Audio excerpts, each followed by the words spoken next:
अस्सलामुअलैकुम वरहमतुल्लाहि वबरकातुहू।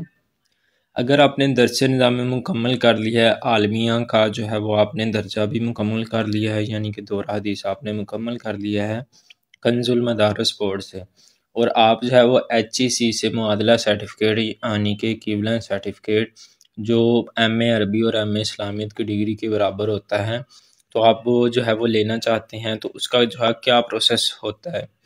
तो आज की इस वीडियो में हम देखेंगे कि उसके लिए जो है क्या क्या चीज़ें जो है रिक्वायर होती हैं, वो मैं आपको जो है वो थोड़ा सा बता देता हूँ उस बारे में। आपको जो है सबसे पहले अपने इसनाद की जो है वेरिफिकेशन करवानी पड़ती है, और आपको NOC जो है कंजुल मदारस बोर्ड से जो है वो जारी करवानी पड़ती है। उसके बाद जो है IBCC का प्रोसेस होता है, और उसके बाद HEC का जो है प्रोसेस होता है। और आपको ये मुकम्मल सारा प्रोसेस जो है किस तरह होता है, आपको वो डिस्क्रिप्शन में जो है वो वीडियो का लिंक मिल जाएगा। आप उस पर क्लिक करें तो आपको यह सारा जो है वो A to Z जो है वो चीज़ों का पता चल जाएगा। तो उसके लिए जो बेसिक होता है वो होता है वेरिफिकेशन, और NOC का जो है वो कंजुल मदारस बोर्ड से किस तरह जो है वो हमें इजरा करवाना पड़ता है, उसकी वेरिफिकेशन जो है करवानी पड़ती है।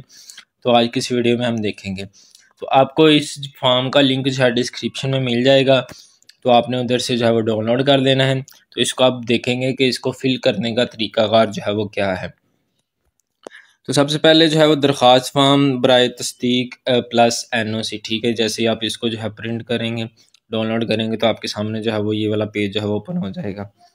सबसे पहले है बराए तस्दीक असनाद रिजल्ट कार्ड। अगर आपको जो है सिर्फ वेरिफिकेशन करवानी है, तो वेरिफिकेशन जो है करवाने का ये होता है कि आपने इधर जो है अपना नाम लिखना है, इधर अपने बिन या बिनत का आपने जो है वो तस्दीक करनी होती है कि आपने किस इदारे से जो है वो किया है, ठीक है। तो आपने इधर जो है वो उस इदारे का नाम लिख देना है, और अपने दर्ज ज़ैल रिज़ल्ट कार्ड सनद की तस्दीक करवाना चाहती हूँ या चाहती हूँ। जिस दर्जे के रिज़ल्ट कार्ड सनद की तस्दीक दरकार हो, उसके नीचे जो है वो सही का आपने निशान लगा देना होता है, ठीक है। दौरा तजवीद अव्वल है, तजवीद का है, हमें जो है वो अम्मा की करवानी है, तो अम्मा अव्वल है, अम्मा दो में की करवानी पड़ती है, खासा खासा अव्वल, इन सब पे जो है वो आप टिक कर दीजिएगा, ठीक है। इसके लिए जो फ़ीस भी जो है सारा कुछ इसमें लिखा हुआ है। और इसमें फिर ये होता है कि आपके जितने भी रिज़ल्ट कार्ड हैं और जितनी भी असनाद हैं, आपने साथ रिज़ल्ट कार्ड भी भेजने होते हैं, और साथ आपने जो है वो उसकी असनाद भी भेजनी होती हैं कंजुल मदारस बोर्ड को, और साथ साथ जो है वो उनकी कापीज़ भी एक एक दो दो जो है वो आपने भेजनी होती हैं, ठीक है। तो वो भी जो है वो देख लेते हैं कितनी कापीज़ भेजनी है। तो आपने जितने रिज़ल्ट कार्ड है उन पे जो है वो आपने टिक कर देना है। असनाद जिसका करवाना है, असनाद का जो है वो आपने इधर टिक कर देना होता है, ठीक है। आमा दोम, खासा दोम, आलिया दोम, आलमिया दोम का। तो NOC का अगर आपने अजरा करवाना है, तो मैं जो है वो अपना नाम लिख देना, मैं बिन बिन अदारा जो है वो उससे NOC बनवाना चाहता या चाहती हूँ जिस दर्जे की NOC आपको जो है वो दरकार हो, ठीक है। अम्मा अव्वल की हो, अम्मा दोम की हो। HEC से मुआदला सर्टिफिकेट के लिए आपको तमाम असनाद, रिज़ल्ट कार्ड और तमाम दर्जों की जो है वो NOC जो है जारी करवानी पड़ेगी। शराइत क्या है, इसका प्रोसेस क्या होता है। तो सबसे पहले जो है वो देख लेते हैं रिज़ल्ट कार्ड असनाद की तस्दीक या NOC के लिए दरख्वास्त फॉर्म बराए तस्दीक NOC को अपने दायरे के प्रिंसिपल से तस्दीक करवा कर अरसाल करना ज़रूरी है।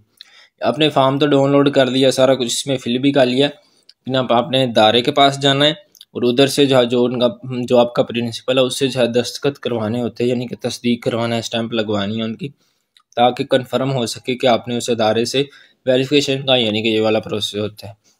उसके बाद है रिजल्ट कार्ड असनाद की तस्दीक या NOC के हसूल के लिए किसी भी बिल फेल यानी कि फ़िज़िकल जो है आपने कंजुल मदारस बोर्ड आने की आपको इजाज़त नहीं है, बल्कि असल रिजल्ट कार्ड और असनाद और इनकी दो दो कापियाँ अच्छी कोरियर सर्विस के साथ ज़रिए कंजुल मदारस बोर्ड को जो है अरसाल कर दें, TCS कर दें, पोस्ट ऑफिस कर दें, लिपड़ कर दें, या जिसके ज़रिए भी आपको ज़्यादा जो है बेनिफिट है तो आप उसके ज़रिए कर सकते हैं।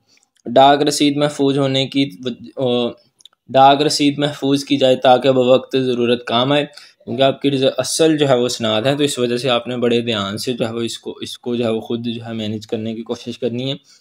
आपकी जानब से अरसाल करदा डाक मसूल ना होने की सूरत में कंजुल मदारस बोर्ड जो है वो ज़िम्मेदार नहीं होगा।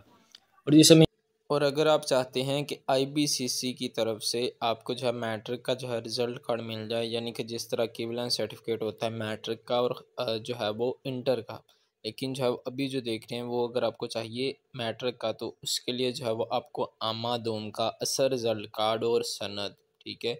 और उसके साथ जो है वो आपको आमादोम के रिज़ल्ट कार्ड और सनद की जो है वो 2-2 फ़ोटोकॉपियाँ जो है वो साथ भेजनी होंगी। और उसके साथ जो है वो आईबीसीसी का जो पुरशुदा दरख्वास्त फ़ॉर्म होता है वो आपने जो है वो साथ फ़िल करना होता है, जो इक्विवेलेंस सर्टिफिकेट के लिए जो है वो चाहिए होता है। तो ये आपने फ़िल करके तो आपने कंसुल मदारिस को जो है वो भेजना है। तो आपको मैट्रिक का रिज़ल्ट कार्ड भी जो है वो आईबीसीसी की तरफ से मिल जाएगा। सनद की तस्दीक रिज़ल्ट कार्ड की तस्दीक पर जो है वो सनद की तस्दीक रिज़ल्ट कार्ड की तस्दीक पर मौकूफ़ होगी। ठीक है, रिज़ल्ट कार्ड जो है वो आपने लाजमी भेजना है, सनद भी आपने लाजमी भेजनी है।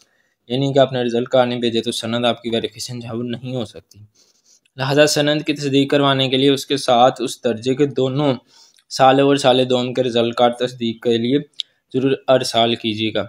एनओसी की फ़ीस 500 रुपये है। एनओसी अगर आपने जारी करवाना है तो ये जो है वो सब की हो जाती है, ठीक है, तो तमाम सालों की। तो इसकी जो फ़ीस जो है वो 500 है, ठीक है। और इसका जो है वो एक ही फ़ीस है, ये नहीं है कि अम्मा की लैदा है खासा की लैदा है। तो एक या एनओसी यानी कि आपको फॉर्म मिलता है तो आपने वो वाला जहाँ निकलवा देना होता है। असर रिज़ल्ट कार्ड और सनद की तस्दीक की फ़ीस फ़ी रिज़ल्ट कार्ड और फ़ी सनद 200 रुपये है, ठीक है। असर रिज़ल्ट कार्ड या सनद की तस्दीक करवानी है तो 200 रुपये जो है वो इसकी बनती है। तो अब आप देख लेंगे इनकी कितनी है, टोटल कर लीजिएगा। जबकि रिज़ल्ट कार्ड और सनद की फ़ोटोकॉपी की तस्दीक जो है वो आपको 10 रुपये के हिसाब से जो है करवानी पड़ती है। उसके बाद कंजुल मदारस बोर्ड की जानब से तस्दीक शुदा दस्तावेज़ात या एनओसी 5 वर्किंग अयाम में कोरियर के ज़रिए अरसाल किए जाएंगे। लिहाजा झैल में मौजूद पोस्टल एड्रेस के कॉलम में अपना मुकम्मल पोस्टल एड्रेस बीमा राब्ता नंबर दर्ज करें। पोस्टल एड्रेस दुरुस्त न होने की सूरत में कंजुल मदारस बोर्ड जो है वो ज़िम्मेदार नहीं होगा। नोट तालबात राब्ता नंबर वाले कॉलम में अपने सरपरस्त या महरम का जो है वो राब्ता नंबर दर्ज करें। पोस्टल एड्रेस और उसके बाद इधर जो है आपने राब्ता नंबर लिख देना होता है। अब तस्दीक और एनओसी की फ़ीस दिए गए बैंक में जमा करवा कर इसकी रसीद भी जो है वो आपने साथ जो है वो रसाल करनी होती है। ये जो है बैंक डिटेल्स है, ठीक है, बैंक डिटेल देख सकते हैं आप। और जो है वो ये गर्ल्स का अलहदा है और बॉयज़ का अलहदा है। पोस्टल एड्रेस जो है वो तुलबा का ये वाला है और तालबात का जो है वो ये वाला है। और इधर जो है अपने प्रिंसिपल का जहाँ पे करवाना होता है नाम प्रिंसिपल का, राब्ता नंबर, तारीख, दस्तखत और उसकी मोहर। ये जो है वो इसका सारा प्रोसेस था। अगर आपको किसी चीज़ की जो है समझ नहीं आई तो आप हमें लाजमी कमेंट कीजिएगा। और फेसबुक ग्रुप है अहले सुन्नत बोर्ड्स पाकिस्तान, तो उसको भी आप ज्वाइन कर लें। अगर आपकी किसी भी तरह की क्यूरीज है तो आप जो है उधर हमसे क्वेश्चन आंसर जो है वो कर सकते हैं। और व्हाट्सएप जो है वो चैनल भी आपको जो है वो मिल जाएगा डिस्क्रिप्शन में, तो उस पर भी आप क्लिक करके व्हाट्सएप जो है चैनल जो है हमारा ज्वाइन कर सकते हैं। तो हमें याद रखिएगा। जज़ाकल्लाहु खैर।